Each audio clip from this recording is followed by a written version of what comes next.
At number 5, we have the vertical lines, which is a feature which applies stroke lines between the gutters of your columns, subcolumns, and secondary columns.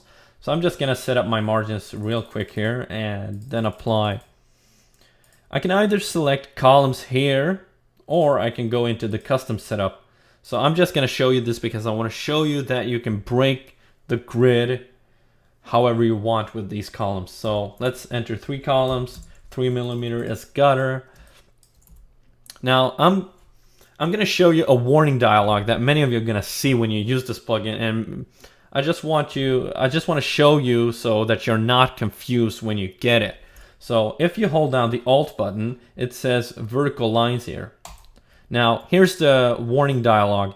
Vertical lines cannot be applied when stroke is set to 0. Please edit value and try again. Now what you need to do is you need to set up the weight for the stroke. You can either do that here or here. And you can set up the stroke type here as well, the opacity, the color. So I'm gonna select red here, press OK.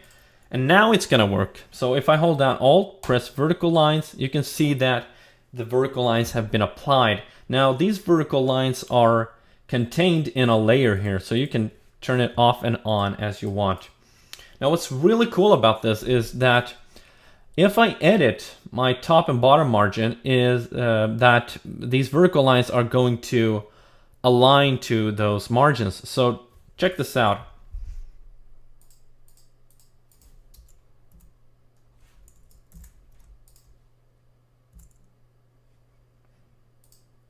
So as you can see, it follows the top and the bottom margin.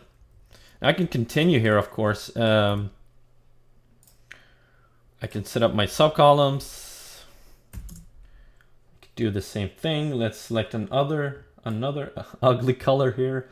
But this time I have to press Alt and Shift.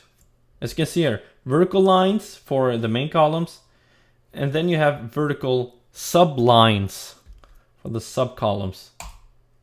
And as you can see, that was also applied, and we can see the layers here as well. And if you want to do it for the secondary columns, let's see here. You can do that, but you need to hold down Alt and Command, and then it applies it.